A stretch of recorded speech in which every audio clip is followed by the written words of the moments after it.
Assalamualaikum warahmatullahi wabarakatuh. Perkenalkan, nama saya Muhammad Alfareza.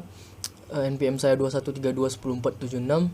Kelas A Teknik Perminyakan, dosen pengampu Dr. Asnawi SPD MPD. Kali ini saya akan menjelaskan tentang Pedoman Umum Ejaan Bahasa Indonesia atau PUEBI. Apa itu PUEBI? Menurut Kamus Besar Bahasa Indonesia adalah aturan dalam penggambaran bunyi-bunyi dari kata atau kalimat dalam bentuk tulisan atau huruf-huruf serta aturan dalam penggunaan tanda baca. Biasanya ejaan memiliki 3 aspek, yaitu fonologis, morfologis, dan sintaksis. Dari pengertian di atas, PUEBI adalah pedoman yang digunakan secara resmi dan formal dalam penulisan bahasa Indonesia. Pedoman tersebut berisikan aturan dalam penggambaran bunyi suatu kata atau kalimat dan penggunaan tanda baca. Apa itu fungsi PUEBI? PUEBI berfungsi sebagai sebuah petunjuk atau pedoman untuk penulisan bahasa Indonesia dengan baik dan benar dan lebih mudah untuk dipahami. Perbedaan PUEBI dengan EYD. EYD adalah pedoman yang lama, sedangkan PUEBI adalah versi barunya. Bisa dikatakan PUEBI adalah pedoman terbaru pengganti dari EYD, sehingga sekarang EYD sudah tidak berlaku lagi. Penggantian EYD menjadi PUEBI disahkan pada tahun 2015. Hal ini tercantum dalam Peraturan Menteri dan Kebudayaan Permendikbud RI nomor 50 tahun 2015 tentang Pedoman Umum Ejaan Bahasa Indonesia. Pada pasal 2 Peraturan Menteri dan Kebudayaan Permendikbud RI nomor 50 tahun 2015 terdapat pernyataan, pada saat peraturan menteri ini mulai berlaku, Peraturan Menteri Pendidikan Nasional Nomor 46 Tahun 2009 tentang Pedoman Umum Ejaan Bahasa Indonesia yang disempurnakan dicabut dan dinyatakan tidak berlaku. PUEBI huruf tebal digunakan untuk menegaskan kata atau kalimat yang ditulis miring, dan juga digunakan untuk menegaskan bagian dari karangan. Tanda titik, koma digunakan untuk memisahkan bagian dari perincian tetap memakai kata, dan penggunaan nama bilangan pada unsur nama geografis ditulis menggunakan huruf bukan angka. EYD. Dalam EYD tidak ada aturan untuk menggunakan huruf tebal. Penggunaan tanda titik koma digunakan untuk perincian tanpa menggunakan kata, dan tidak ada yang mengatur penggunaan nama bilangan pada unsur nama geografis.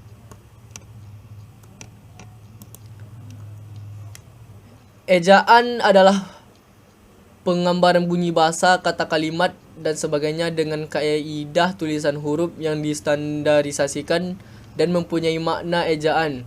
Biasanya memiliki 3 aspek, yaitu 1. Aspek fonologis yang menyangkut penggambaran fonem dengan huruf dan penyesuaian abjad. 2. Aspek morfologis yang menyangkut penggambaran satuan morfemis.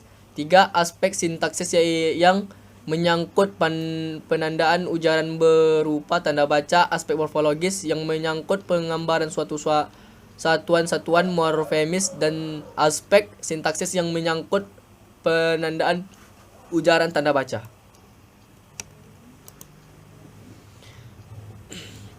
1. Pemakaian huruf. Huruf abjad yang digunakan dalam ejaan bahasa Indonesia terdiri dari huruf yang berjumlah 26 abjad.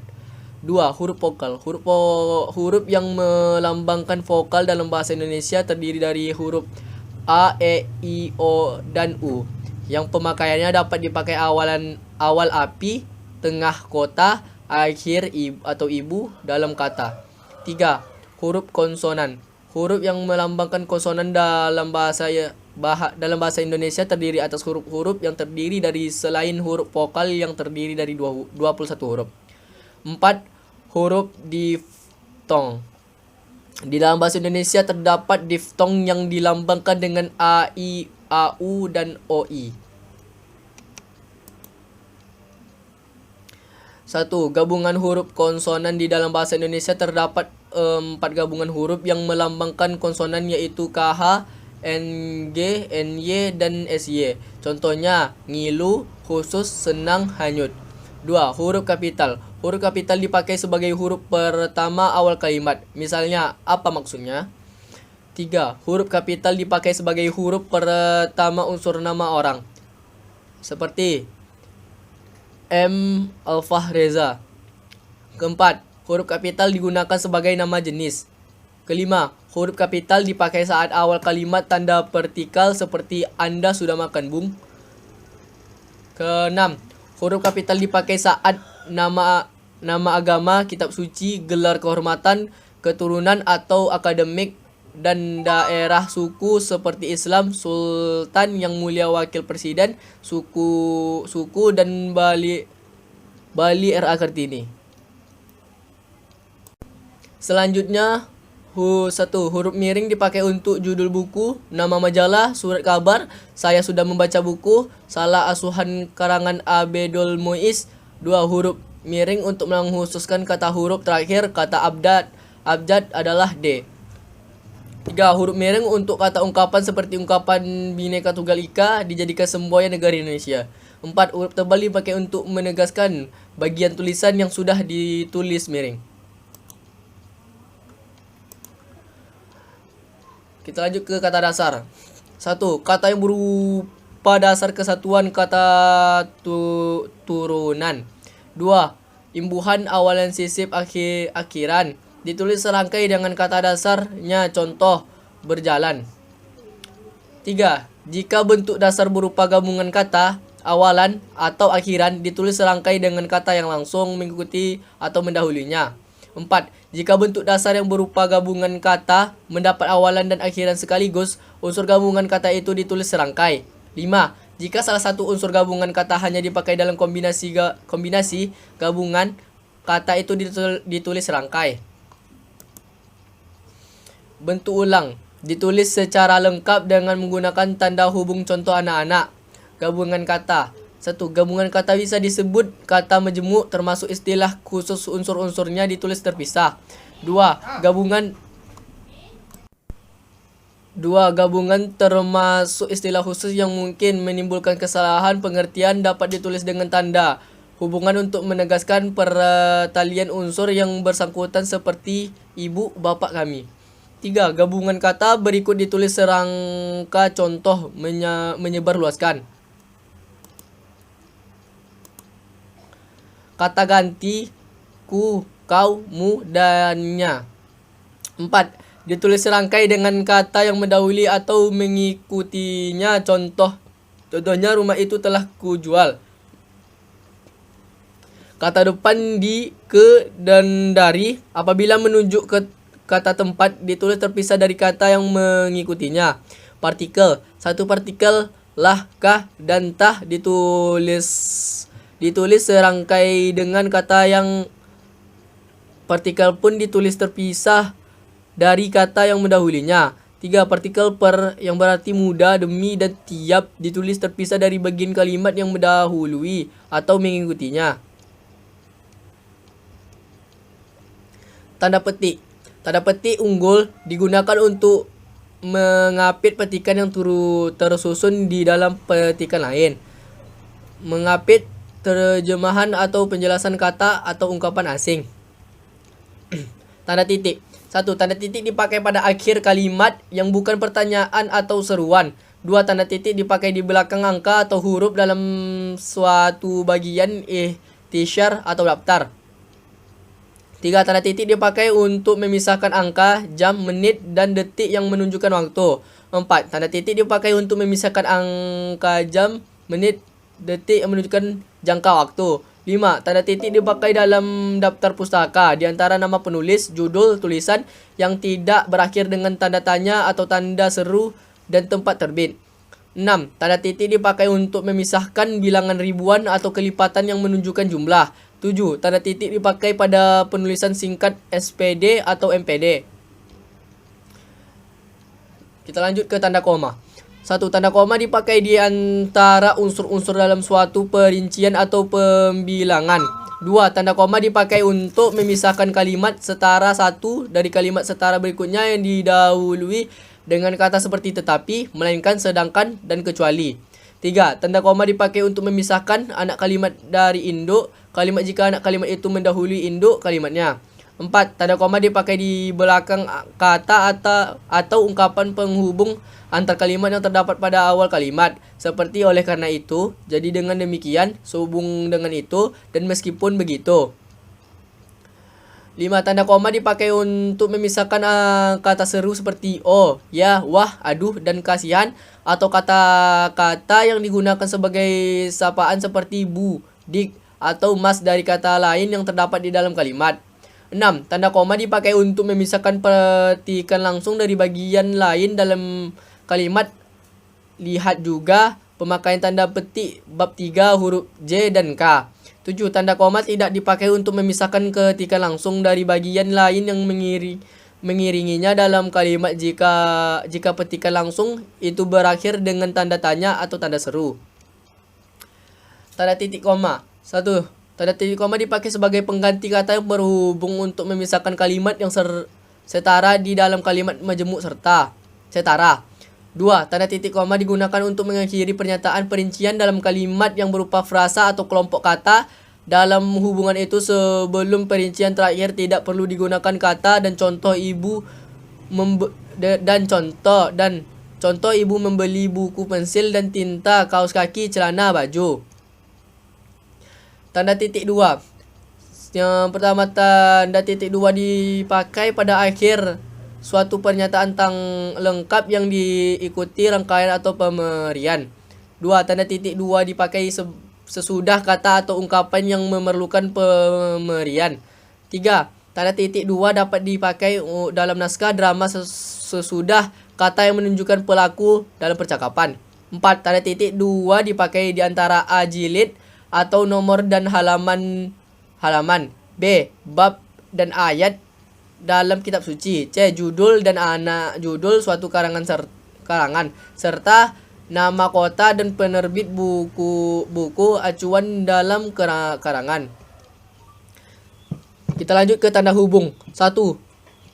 Tanda hubung menyambung suku-suku kata yang terpisah oleh pergantian baris. 2. Tanda hubung menyambung awalan dengan bagian kata yang mengikutinya atau akhiran dengan bagian kata yang mendahulunya pada pergantian baris.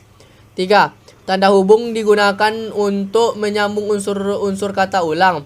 4. Tanda hubung digunakan untuk menyambung bagian-bagian tanggal dan huruf dalam kata yang dieja satu-satu. 5. Tanda hubung boleh dipakai untuk memperjelas hubungan bagian-bagian kata atau ungkapan dan penghilang bagian frasa atau kelompok kata. 6. Tanda hubung dipakai untuk merangkai SE sampai dengan kata berikutnya yang dimulai dengan huruf kapital. KE sampai dengan kata KE 12. Angka dengan an 90-an. Kata atau imbuhan dengan singkatan berhuruf kapital. Kata ganti yang berbentuk imbuhan dan gabungan kata yang merupakan kesatuan. 7. Tanda hubung dipakai untuk merangkai unsur bahasa Indonesia dengan unsur bahasa asing.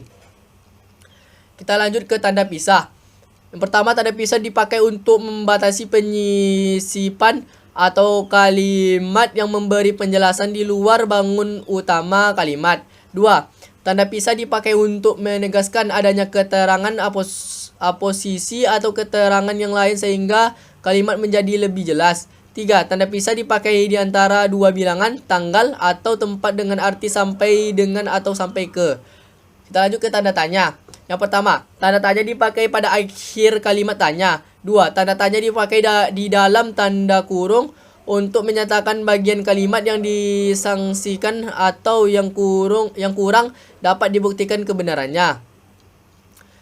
Kita lanjut ke tanda seru. Tanda seru dipakai untuk mengakhiri ungkapan atau pernyataan yang berupa seruan atau perintah yang menggambarkan kesungguhan, ketidakpercayaan, ataupun emosi yang kuat. Kita lanjut ke tanda elipsis. Yang pertama, tanda elipsis dipakai dalam kalimat yang terputus-putus. Tanda elipsis dipakai untuk menunjukkan bahwa dalam suatu kalimat atau naskah ada bagian yang dihilangkan. Kita lanjut ke tanda petik. Tanda petik dipakai untuk mengapit petikan langsung yang berasal dari pembicaraan naskah atau bahan tertulis lain. 2. Tanda petik dipakai untuk mengepit judul puisi, karangan, atau bab buku yang dipakai dalam kalimat. 3. Tanda petik dipakai untuk mengapit istilah ilmiah yang kurang dikenal atau kata yang mempunyai arti khusus. Kita masuk ke tanda petik tunggal. Tanda petik tunggal dipakai untuk mengapit petikan yang terdapat di dalam petikan lain. 2. Tanda petik tunggal dipakai untuk mengapit makna kata atau ungkapan. 3. Tanda petik tunggal dipakai untuk mengapit makna kata atau ungkapan bahasa daerah atau bahasa asing. Kita lanjut ke tanda kurung. Tanda kurung dipakai untuk mengapit tambahan keterangan atau penjelasan. Tanda kurung dipakai untuk mengapit keterangan atau penjelasan yang bukan bagian utama kalimat. Tanda kurung dipakai untuk mengapit huruf atau kata yang kehadirannya di dalam teks dapat dihilangkan. Kita masuk ke tanda kurung siku 2. Yang pertama, tanda kurung siku dipakai untuk mengapit huruf kata atau kelompok kata sebagai koreksi atau tambahan pada kalimat atau bagian kalimat yang ditulis orang lain. Tanda itu menyatakan bahwa kesalahan atau kekurangan itu memang terdapat di dalam naskah asli. Tanda kurang siku dipakai untuk mengapit keterangan dalam kalimat penjelasan yang sudah bertanda kurung. Kita masuk ke tanda garis miring. Yang pertama, tanda garis miring dipakai di dalam nomor surat, nomor pada alamat, dan penandaan masa 1 tahun yang terbagi dalam 2 tahun takwim atau tahun ajaran. 2. Tanda garis miring dipakai sebagai pengganti kata tiap dan ataupun tanda penyingkat atau apostrof. Kita lanjut ke tanda penyingkat atau apostrof. Tanda penyingkat menunjukkan penghilangan bagian kata atau bagian angka tahun. Dia kan sudah kusurati. Kan sama dengan bukan. Malamlah tiba. Lah sama dengan telah. 1 Januari 08. 08 sama dengan 1988. Sekian, hanya itu yang dapat saya jelaskan tentang PUEBI. Sekian, lebih dan kurang saya mohon maaf. Wabillahi taufiq wal hidayah. Wassalamualaikum warahmatullahi wabarakatuh. Thank you.